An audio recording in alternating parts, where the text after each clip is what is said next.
प्रेरित आतंकवाद, राज्य प्रेरित आतंकवाद की स्थितियों के बारे में बताया जा सकता है, जिसमें देखिए चाइना के अंतर्गत भी ये स्थिति है जहां वो राज्य गैर राज्य कारक की तरफ जा रहा है, जहां चाइना माओवादी कॉन्फ्लिक्ट को, नक्सलवाद को भारत में प्रमोट कर रहा है, लेकिन पाकिस्तान के संदर्भ में ज्यादा है। तो चीन की तुलना में पाकिस्तान गैर राज्य कारकों पर ज्यादा निर्भर है, जबकि चाइना, तो इसको सरल भाषा में कह सकते हैं कि चीन सीना ठोक के चुनौती देता है, पाकिस्तान पर्दे के पीछे दुबक के भारत की सुरक्षा को क्या देता है, चुनौती देता है। लेकिन चुनौती सबसे बड़ी इन्हीं दो राज्यों से, इन दो के बाद जिनको हमने लेवल 2 पर रखा है, जिसमें एक बांग्लादेश है और दूसरा कौन है, बर्मा है।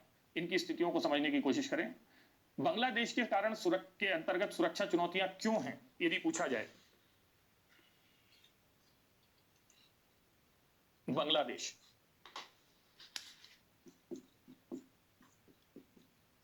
ठीक है, कैसे में फिर वही दो हिस्से आ जाएंगे, सामान्य और विशिष्ट। सामान्य हमने बता दिया, विशिष्ट बांग्लादेश के देख लेंगे कौन कौन से। तो बांग्लादेश के साथ सुरक्षा चुनौतियां क्यों हैं, उसके पीछे पहला कारण माना जाता है बांग्लादेश के साथ सीमाओं की स्थिति या सीमाओं की अस्पष्टता। बहुत सारी जगह ऐसी हैं जहां आज भी बांग्लादेश के साथ हमारी सीमाएं परिभाषित नहीं हो पाई हैं, तारबंदी नहीं हो पाई है, उनको स्पष्ट नहीं किया जा सकता। और ये इसलिए नहीं हो पाई है क्योंकि आविष्ट सीमाएं हैं। आविष्ट का मतलब होता है वही एक दूसरे में घुसी हुई। अब ये इंडिया है, ये बांग्लादेश है। अब आप देखिए, बांग्लादेश तीन तरफ से इंडिया से घिर गया, इंडिया तीन तरफ से किससे घिर गया, बांग्लादेश से घिर गया। बताइए कैसे समाधान होगा। दूसरा संकट बांग्लादेश के साथ शरणार्थियों का है। चकमा से रोहिंग्यास तक बांग्लादेश की कमजोर स्थिति को देखते हुए बहुत सारे लोग पुश फैक्टर के तहत भारत की तरफ आकर्षित होते हैं, और ये शरणार्थी भारत की सुरक्षा के लिए कितनी बड़ी चुनौती है, इसको हमने नॉर्थ ईस्ट के संदर्भ में समझाई है। बांग्लादेश के साथ जो तीसरा विवाद या तीसरा संकट है जहां पर सुरक्षा चुनौतियां जन्म लेने की स्थिति होती है, वो बांग्लादेश में उभरता इस्लामिक कट्टरपंथ। याद रखो, जब मुजीबुर रहमान ने, आपने सर ने इमरजेंसी के बैकग्राउंड में बांग्लादेश को बहुत अच्छे से एक जनरल वीडियो में समझाया है, विकास सर ने, आप चाहें तो उसको जरूर सुने। उसमें एक भाव था कि जब मुजीबुर रहमान ने बांग्लादेश की परिकल्पना की तो बांग्लादेश को भारत की तरह सेकुलर नेशन परसीव किया था, जहां पर हिंदुओं के, सिखों के, ईसाइयों के हितों का ध्यान रखा जाएगा। लेकिन व्यवहार में यह देखा गया कि धीरे धीरे बांग्लादेश भी बहुसंख्यक मुसलमानों के चलते इस्लामिक कट्टरपंथ की तर्ज पर चला गया, और आज बहुत से कट्टर इस्लामिक आतंकी संगठन बांग्लादेश में भी हैं जो समय समय पर उन्मुखर हो जाते हैं। और वो मुखर कब हो जाते हैं, ये पॉइंट 4 है। जब बांग्लादेश में खालिदा जिया की सरकार आती है तो बांग्लादेश के ना सिर्फ भारत से संबंध खराब हो जाते हैं, बल्कि बांग्लादेश के रास्ते भारत में क्रॉस बॉर्डर टेरर या भारत के उत्तर पूर्व के उग्रवादियों को प्रश्रय, यहां की स्थितियां बनने लगती हैं। तो अगला पॉइंट हो जाएगा, नॉर्थ ईस्ट के टेररिस्ट को प्रश्रय देने के कारण भी हमारी सुरक्षा चुनौतियां क्या हो जाती हैं, बढ़ जाती हैं। एक्चुअली हुआ यह कि मुजीबुर रहमान जो थे, जैसे जुल्फिकार अली भुट्टो को सैन्य तानाशाह ने फांसी दी थी पाकिस्तान में, वैसे मुजीबुर रहमान को भी बांग्लादेश के एक सैन्य तानाशाह ने फांसी दी थी। अब देखिए, बांग्लादेश की सत्ता के दो केंद्र हैं, एक शेख हसीना और एक खालिदा जिया। शेख हसीना उस मुजीबुर रहमान की बेटी हैं जिसने बांग्लादेश बनवाया और जो प्रो इंडिया था या भारत का मित्र था। लेकिन खालिदा जिया उस सैन्य तानाशाह की बीवी हैं जिसने मुजीबुर रहमान की हत्या की, इसलिए उसका स्वाभाविक स्टैंड एंटी इंडिया होगा।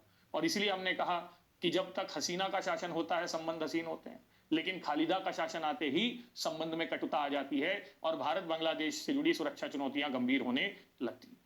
तो वो बांग्लादेश भारत की सुरक्षा चुनौतियों को आतंकवाद, उग्रवाद, अलगाववाद, सीमा पार तस्करी, ठीक है ना, माफिया गठजोड़, ठीक है, वन माफिया, खनन माफिया, इन सारे रूपों में चुनौती दे रहा है। कुछ विशेष कारण जहां से हमको बांग्लादेश के साथ सुरक्षा चुनौतियां उभरती दिखाई देती हैं या बनती दिखाई देती हैं, उसमें गौ तस्करी का मुद्दा है विशेष में, ठीक है, ये कम्युनल एंगल भी ले लेता है, ठीक।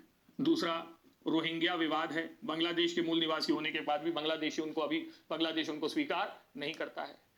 लेटेस्ट जो है, अभी सीएए कानून के तहत बांग्लादेश ने उग्र प्रतिक्रिया भले ही ना दी हो, लेकिन बांग्लादेश ने ये कहा है कि ये कानून कहीं ना कहीं बांग्लादेशी शरणार्थियों को भी क्या करेगा, टारगेट करेगा, और भारत पर फिर भारत ये दबाव बनाएगा बांग्लादेश पर कि भाई जो लोग हमारे, ठीक है ना। तो सीएए के बाद एनआरसी यदि भारत में होता है और एनआरसी के अंतर्गत भारत में अधिकांश शरणार्थी बांग्लादेश के निकलेंगे, तो फिर बांग्लादेश के साथ हमारे संबंधों में कटुता आने की स्थितियां बनेंगी, जिसके बारे में दबी जुबान में वहां के प्रधानमंत्री ने कहा भी है। हालांकि अभी संबंध अच्छे हैं तो इस बारे में बहुत गंभीरता से नहीं कहा जा रहा है, लेकिन भविष्य में ऐसी बात कही जा सकती है, ठीक।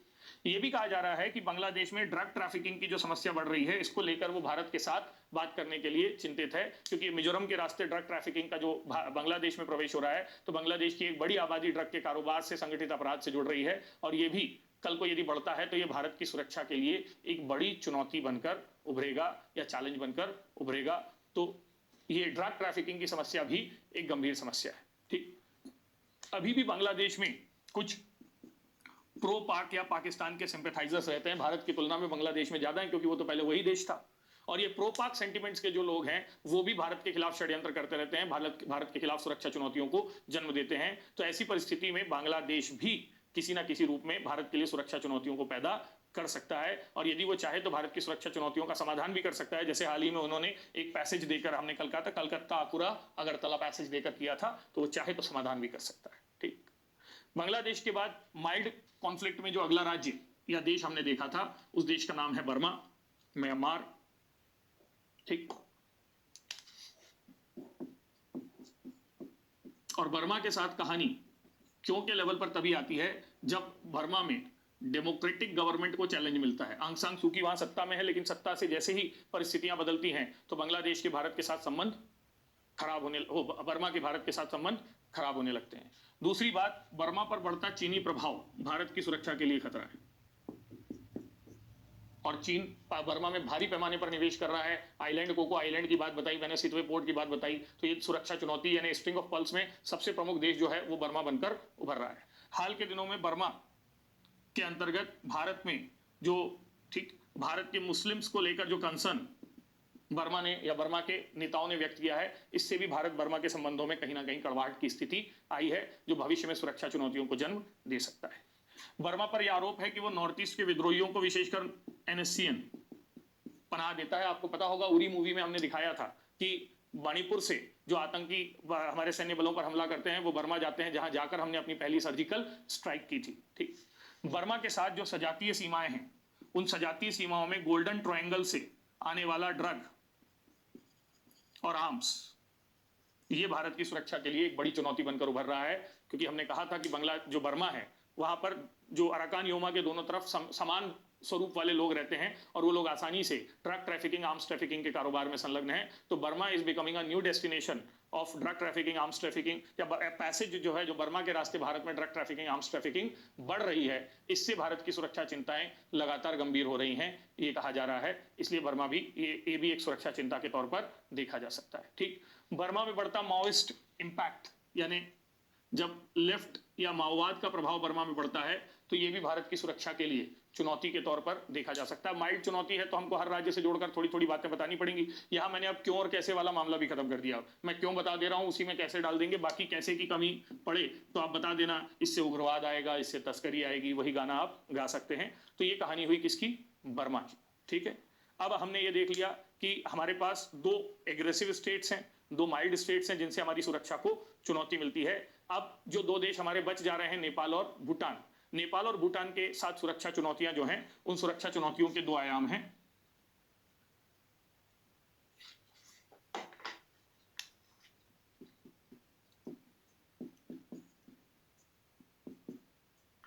पहला आयाम जो है वो ओपन बाउंड्रीज से जुड़ता है, और जब भी आपकी खुली सीमाएं होंगी तो वो तस्करी को आमंत्रित करेंगी, उनके रास्ते डंपिंग प्रभावी होगी।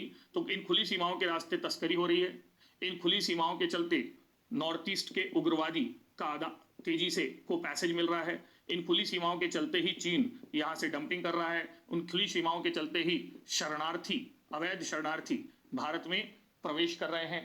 और यह भी देखा गया है कि नेपाल भूटान में आईएसआई, ठीक, माओवादी इनके सेंटर या केंद्र बन गए हैं, इनके कारण भी भारत की सुरक्षा को चुनौती मिल रही है। नॉर्थ ईस्ट के उग्रवादी, जिसमें उल्फा उग्रवादियों का जो संकट था, तो मैंने बताया था कि भूटान में हमने ऑपरेशन ऑल क्लियर चलाया था उल्फा को बाहर करने के लिए। और नेपाल से जुड़ी घटना आपको याद करनी हो तो आपको पता होगा, एयर इंडिया का विमान जो IC-814 हम बात करते हैं, ये नेपाल यानी काठमांडू एयरपोर्ट से ही हाईजैक किया गया था। तो सुरक्षा चुनौतियों को दिखाने के लिए हमारे पास प्रमाणों की कमी नहीं है। इसके अलावा नेपाल और भूटान के रास्ते आने वाली रिवर्स जो हैं, इन नदियों के लेकर जो यदि विवाद बनता है तो आगे चलकर भारत में ये भारत की जल सुरक्षा के लिए खतरे की स्थिति बन सकती है।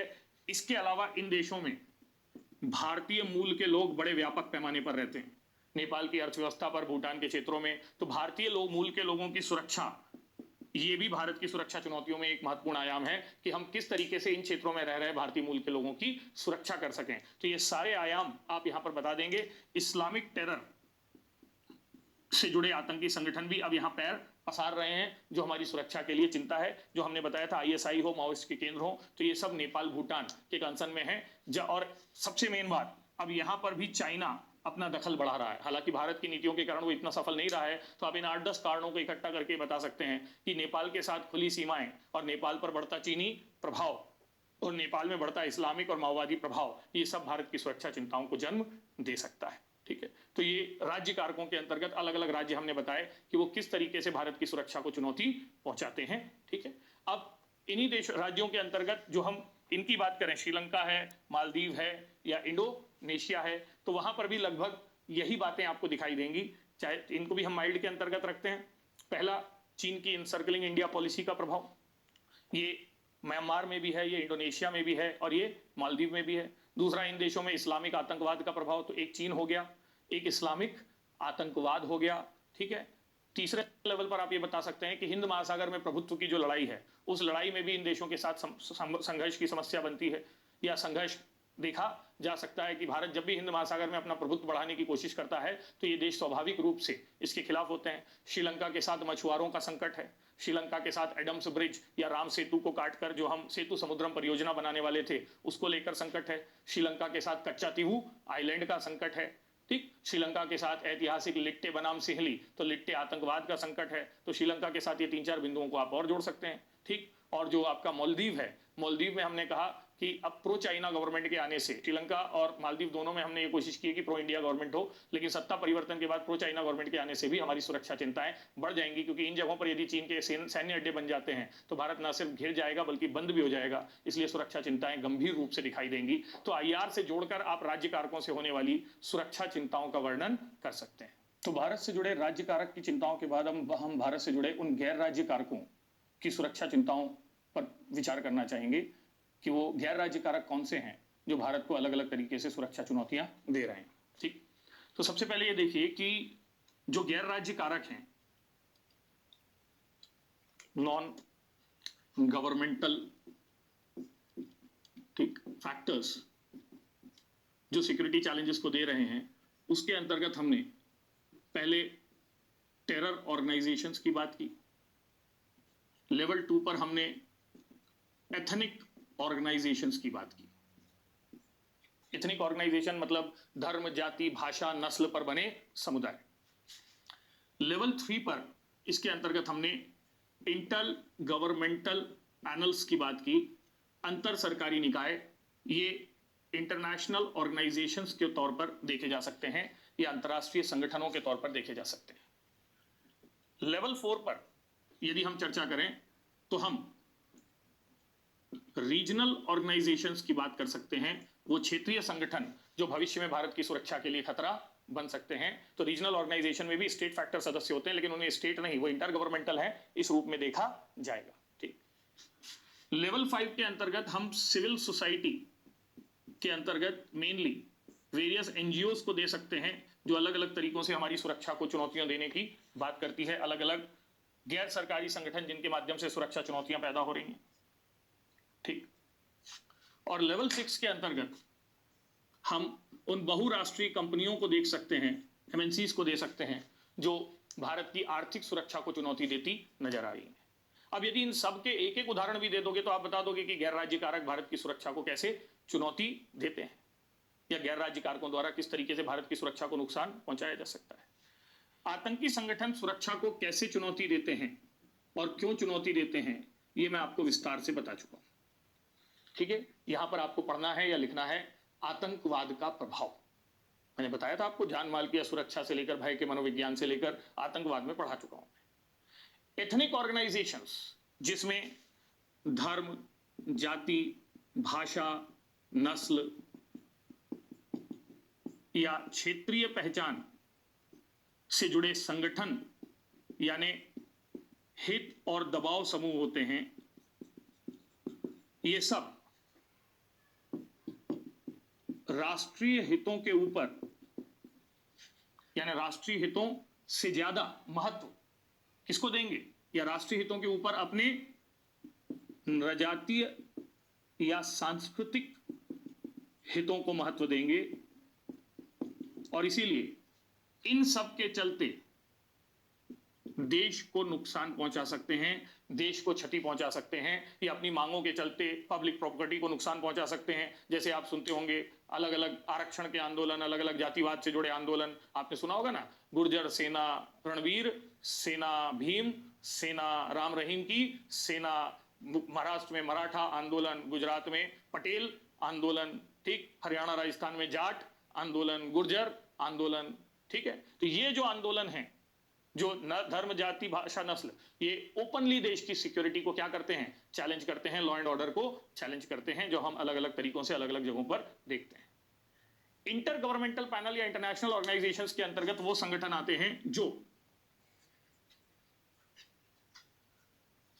भारत पर ये दबाव बनाते हैं कि वो वैश्विक हितों के लिए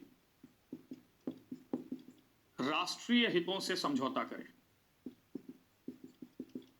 ये WTO हो सकता है, ये IPCC हो सकता है, international panel for climate change हो सकता है, ये UN सिक्योरिटी काउंसिल हो सकता है, यूनाइटेड नेशन से जुड़ी अलग अलग संस्थाएं हो सकती है, ये UNDP हो सकती है, ये यूनेस्को हो सकती है। आपको सिर्फ ये बताना है कि इंटरनेशनल ऑर्गेनाइजेशंस के प्रेशर में जब हम अपने सोशियो इकोनॉमिक कल्चरल इंटरेस्ट से कॉम्प्रोमाइज कर लेते हैं तो उसकी सुरक्षा तो कहीं ना कहीं खतरे में है, क्योंकि आर्थिक सुरक्षा भी महत्वपूर्ण है।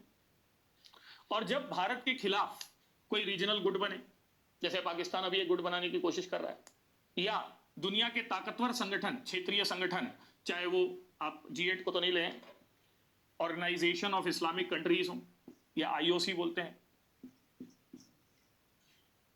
ठीक है, मुस्लिम देशों का जो समूह है, या SCO, क्योंकि इसमें तीनों रूस के अलावा चीन और पाकिस्तान भी हैं, शंघाई कोऑपरेटिव ऑर्गेनाइजेशन हो, कई बार आसियान भारत होते हुए भी भारत के खिलाफ बातें यहां पर की जाती हैं, तो चाहे आसियान का मंच हो, ठीक, या इवन कई बार SAARC, BIMSTEC, Indian Ocean Rim जैसे मंचों, जहां पर हमारे पड़ोसी देश ये कहें कि भारत बिग ब्रदर सिंड्रोम हमारे ऊपर है, यानी भारत जबरदस्ती हमारा बड़ा भाई या बाप बनने की क्या करता है, कोशिश करता है, इसको कहते हैं बिग ब्रदर सिंड्रोम। तो बिग ब्रदर सिंड्रोम से ग्रसित जो ऑर्गेनाइजेशंस हैं, रीजनल ऑर्गेनाइजेशंस हैं, ये सब कहीं ना कहीं हमारी सुरक्षा के लिए चुनौती बनकर उभरेंगे या सुरक्षा को चुनौती प्रदान करेंगे। NGOs पर आरोप है कि वो भारत के अंदर असंतोष को बढ़ाने के लिए काम करते हैं, भारत के अंदर टेरर को फंड करते हैं, भारत के अंदर ब्रेन वॉश करते हैं, भारत के अंदर आप ये कह सकते हैं स्लीपर सेल तैयार करते हैं, भारत के अंदर राष्ट्र विरोधी गतिविधियों को जन्म देते हैं या राष्ट्र विरोधी गतिविधियों में संलग्न होते हैं, ये भारत के अंदर अर्बन नक्सल्स का सपोर्ट करते हैं, ये कश्मीर के आतंकियों के प्रति सहानुभूति रखते हैं, ये ह्यूमन राइट्स के नाम पर सेना और सरकार के खिलाफ दुष्प्रचार करते हैं। आपने सुना होगा मोदी सरकार ने बहुत सारे NGOs की फंडिंग बंद कर दी है या बहुत सारे NGOs को गैर कानूनी घोषित कर दिया है। इनके पीछे यही कारण थे। इवन एमनेस्टी इंटरनेशनल के प्रति सरकार की नाराजगी कई बार जाहिर हुई है, जो कि ह्यूमन राइट्स के लिए काम करने वाली संस्था है, ठीक। तो देश के अंदर के NGOs हों, देश के बाहर के NGOs हों, इन सब पर समय समय पर ट्रांसपेरेंसी इंटरनेशनल, तो यदि भारत को रेटिंग में कई बार कम दिखा देती है कोई संस्था, तो उससे भी सरकार की नाराजगी जाहिर हो जाती है। तो ये कहा जाता है कि ये सारी संस्थाएं यदि देश के अंदर अंतर्विरोध को बढ़ाने के लिए काम करती हैं, तो इन्हें प्रतिबंधित किया जाना चाहिए। जाकिर नाइक के संगठन को इसी श्रेणी में रखा जाएगा, सिमी जैसी ऑर्गेनाइजेशंस को इसी श्रेणी में रखा जाएगा। भारत में जितने भी संगठन prevention of unlawful activity act के तहत प्रतिबंधित हैं, वो इसी के अंतर्गत रखे जाएंगे। रही बात बहुराष्ट्रीय कंपनियों की, तो बहुराष्ट्रीय कंपनियां सिर्फ इकोनॉमिक कंट्रोल करके सुरक्षा को चुनौती नहीं दे रही है। ये कहा जा रहा है कि ये बहुत से अनएथिकल ट्रेड प्रैक्टिसेस, अनैतिक व्यापार की प्रणालियों को अपनाकर देश के कानूनों को नुकसान पहुंचाती हैं, ठीक। और इन बहुराष्ट्रीय कंपनियों के अंतर्गत क्या कहेंगे, कैपिटल फ्लाइट की समस्या, भारत से पूंजी पलायन की समस्या, आर्थिक भगोड़ों को समर्थन देना, या भारत के अंतर्गत जो इनका पैसा है, इन पर भी आरोप है कि ये अपनी सुरक्षा के लिए कई बार ऐसे लोगों को फंड कर देती है जो आगे चलकर देश की सुरक्षा को क्या करती हैं, नुकसान, क्योंकि इनका एकमात्र उद्देश्य लाभ कमाना है। तो मान लो कहीं नक्सली हैं, कहीं नॉर्थ ईस्ट के उग्रवादी हैं, वहां पर यदि इन कंपनियों के आउटलेट्स हैं तो ये कंपनियां कोशिश करेंगी कि उनको नुकसान ना हो, लेकिन उनके द्वारा दिए गए पैसे से राष्ट्र विरोधी गतिविधियों को पूरा किया जा सकता है। तो आप ऐसे 6-7 स्वरूपों में यदि बात करें तो आप ये कह सकते हैं कि ये जो नॉन स्टेट फैक्टर्स हैं, ये देश के बाहर से काम करें या देश के अंदर से, भाई ऑर्गेनाइजेशन कुछ बाहर से काम करेंगी, कुछ देश के अंदर से। कुछ आतंकी संगठन आईएस जैसे बाहर के हैं और कुछ आतंकी संगठन देश के अंदर भी हैं, चाहे वो खालिस्तान से जुड़े हों, कश्मीर से।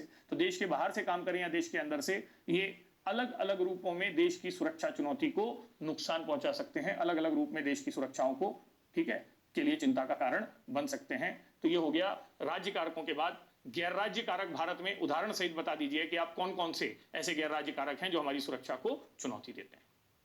चलिए, तो अब ये जानने की कोशिश करते हैं कि राज्य कारक अपने तरीके से और गैर राज्य कारक अपने तरीके से सुरक्षा चुनौतियों को जन्म देते हैं, और भारत के संदर्भ में राज्य कारकों में ये देश और गैर राज्य कारकों में ये संस्थाएं भारत की सुरक्षा को प्रभावित करती हैं।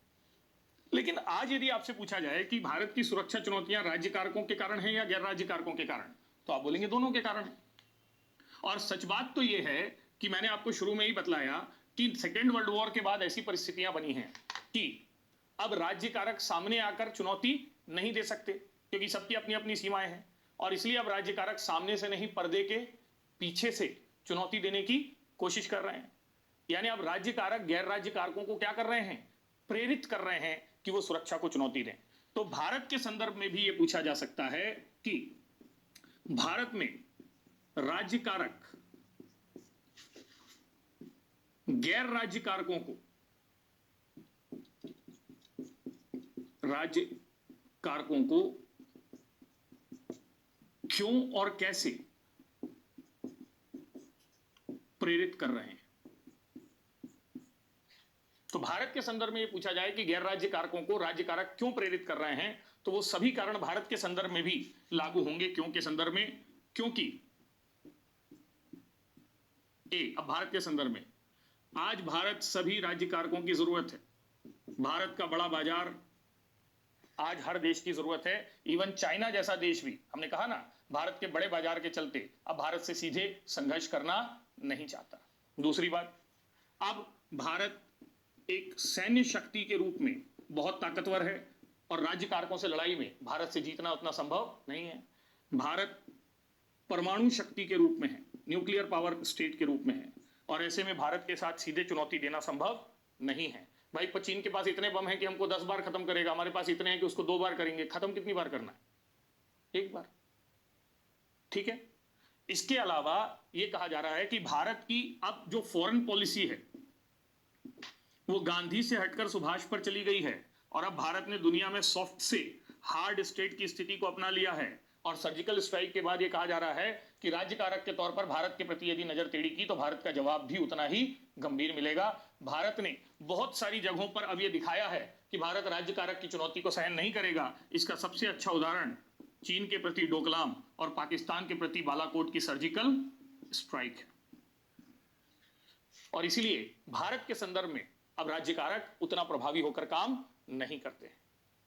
समझ में आ रही बात? ठीक। नेक्स्ट, अंतरराष्ट्रीय मंचों पर या इंटरनेशनल लेवल पर भारत की बढ़ती प्रतिष्ठा भी वो एक कारण है कि राज्य कारक भारत के साथ सीधे संघर्ष नहीं चाहते। आप देखिए कि कश्मीर पर हमने जो निर्णय लिया या जो हमने सर्जिकल स्ट्राइक की, उसके बाद हमारे एक बड़े शत्रु देशों का समूह खड़ा होना था, लेकिन जितने सुंदर तरीके से हमने डिप्लोमेटिकली इसको मैनेज किया, और तुर्की और मलेशिया भी बाद में इस बात को मानने के लिए तैयार हो गए कि हाँ भाई हम तो मजबूर हैं, हमने डिप्लोमेटिकली जिस ढंग से उन पर नियंत्रण किया। तो आप ये बता सकते हैं कि अब राज्य कारक भारत के साथ आमने सामने किसी भी मंच पर या किसी भी तरीके से लड़ाई लड़ने की इच्छा नहीं रखते हैं, और इसलिए राज्य कारकों से होने वाली चुनौतियां भारत के संदर्भ में अब सीमित नजर आती हैं। नेक्स्ट, इंडियन ओशन में भारत ने समुद्री डकैती से लड़ने के लिए, ठीक, ट्रेड रूट की सुरक्षा के लिए, डिजास्टर मैनेजमेंट के लिए जो काम किए हैं वो काम बहुत सराहनीय है, प्रगतिशील है। और हिंद महासागर के तटवर्ती देश अपनी कई जरूरतों के कारण भारत से जुड़कर रहना चाहते हैं। तो श्रीलंका की अपनी मजबूरियां हैं, मालदीव की अपनी मजबूरियां हैं, ठीक, इंडोनेशिया की अपनी मजबूरियां हैं, जिसके चलते भारत के प्रति दुराभाव भी हो तो भी वो भारत के साथ सीधा संघर्ष करने की स्थिति में नहीं है। और ऐसी स्थिति में हमने कहा कि राज्य कारक अब सीधे लड़ नहीं सकते। क्यों नहीं लड़ सकते समझ में आया? इसलिए उन्होंने तय किया है कि अब वो राज्य कारक सीधे काम नहीं करेंगे, अब वो गैर राज्य कारकों के माध्यम से भारत की सुरक्षा को नुकसान पहुंचाने की कोशिश करेंगे। और इसीलिए पिछले कुछ वर्षों में यह देखा गया है कि भारत के हॉस्टाइल नेशन ने, भारत के शत्रु देशों ने भारत के खिलाफ एक छद्म युद्ध, स्यूडो वॉर छेड़कर रखी है, जिसके अंतर्गत वो खुद सामने नहीं आते हैं। वो किसको सामने लाते हैं? नॉन स्टेट फैक्टर्स को। पाकिस्तान का नॉन स्टेट फैक्टर हमें कारगिल में दिखाई दिया और कश्मीर के टेरर आउटफिट्स में दिखाई देता है, या आईएसआई प्रेरित एक्टिविटीज में दिखाई देता है। चाइना का नॉन स्टेट फैक्टर हमें माओइस्ट सपोर्ट में नजर आता है। ठीक, भारत के बाजारों पर मल्टीनेशनल या डंपिंग के माध्यम से कब्जे के अंतर्गत नजर आता है। भाई स्टेट नहीं, वो किसके माध्यम से काम कर रहा है? नॉन स्टेट फैक्टर्स के माध्यम से काम कर रहा है। तो ये डंपिंग के तौर पर नजर आता है, ढेर सारी चाइनीज कंपनियों के माध्यम से भारत पर नियंत्रण में नजर आता है। तो ये भी नॉन स्टेट फैक्टर की बात है। ठीक, श्रीलंका जो है वो तमिल दबाव समूहों को केंद्र बनाकर ये कहता है कि भारत श्रीलंका में आतंकवाद वगैरह या श्रीलंका में लिट्टे के रिवाइवल के लिए काम कर सकता है, और इसलिए श्रीलंका का भी ये मानना है कि ये नॉन स्टेट फैक्टर है जो कल को भारत श्रीलंका के बीच संकट का या समस्या का क्या बन सकता है? कारण बन सकता है। ठीक, बर्मा के रास्ते रोहिंग्या समूह एक नॉन स्टेट फैक्टर के रूप में हमारी सुरक्षा चुनौती के तौर पर देखा जा सकता है। तो रोहिंग्या समूह की भूमिका यहां पर बताई जा सकती है। ठीक, नेपाल की बात करें तो नेपाल में जो इंडियन लॉबी है वो अपने हितों के लिए कई बार भारत सरकार पर दबाव बनाती है, जिससे भारत के हित प्रभावित होते हैं। तो नेपाल स्थित इंडियन लॉबी यदि अपने हितों के लिए भारत से कुछ समझौता करने पड़े तो इंडियन लॉबी का दबाव कहीं ना कहीं नॉन स्टेट फैक्टर के रूप में भारत की सुरक्षा के लिए चिंता या चुनौती का कारण बन जाएगा। और ये चुनौती भी कई बार हम अलग अलग मंचों से देखते रहते हैं। और कई बार यह देखा गया है कि भारत के मित्र राष्ट्रों की बार्गेनिंग, ब्लैकमेलिंग कि चीन की गोदी में बैठ जाएंगे, सौदेबाजी और ब्लैकमेलिंग, ये भी नॉन स्टेट फैक्टर्स के माध्यम से की जाती है। और इस तरीके से आप ये देखते हैं कि जब देश सीधे भारत को सुरक्षा चुनौती नहीं दे सकता तो वो विभिन्न नॉन स्टेट फैक्टर्स का फायदा उठाते हुए भारत की सुरक्षा को चुनौती देने की कोशिश करता है। जैसे पाकिस्तान द्वारा इंटरनेशनल मंचों पर भारत के खिलाफ मुद्दों को, कश्मीर जैसे मुद्दों को उठाया जाना, या चाइना के द्वारा विभिन्न अंतरराष्ट्रीय मंचों पर भारत की मांग को क्या किया जाना? वीटो किया जाना। ये भी स्टेट नहीं, किसके अंतर्गत देखा जाएगा? नॉन स्टेट फैक्टर्स के अंतर्गत देखा जाएगा कि वो कैसे नुकसान पहुंचा रहे हैं। जहां तक बात रही टेरर आउटफिट्स के द्वारा नुकसान पहुंचाने की, तो राज्य कारक आतंकी गैर राज्य कारकों को ठीक अपना नैतिक समर्थन देते हैं, अपना आर्थिक समर्थन देते हैं, अपना सैन्य समर्थन देते हैं। नैतिक मतलब तुम आजादी के मसीहा हो, लड़ो। आर्थिक मतलब कितना पैसा चाहिए हम देंगे, कोई चिंता नहीं है, तुम लड़ो। सैन्य मतलब हथियार देंगे, ठीक है। इनफैक्ट अपना नागरिक समर्थन देते हैं, प्रशिक्षण वगैरह देने की। अपना ठीक क्या कहेंगे, भौगोलिक समर्थन देते हैं कि हम तुमको क्या देंगे, ट्रेनिंग देंगे, ठीक है। तो नैतिक समर्थन देना, आर्थिक समर्थन देना, सैन्य समर्थन देना, नागरिक समर्थन देना, यानी पाकिस्तान की जनता एक आवाज में कहे कि हम तुम्हारे साथ हैं। उन्हें प्रशिक्षण प्रदान करने का काम करना, इस ढंग से वो काम करते हैं। इसके अलावा ब्रेन वॉश की फैक्ट्रीज चलाने में, स्लीपर सेल तैयार करने में, ठीक है, या फिर उन देशों को शत्रु देशों तक पहुंच प्रदान करने में, प्रश्रय प्रदान करने में, पेनिट्रेट करने में राज्य कारक गैर राज्य कारकों की क्या करते हैं, मदद करते हैं।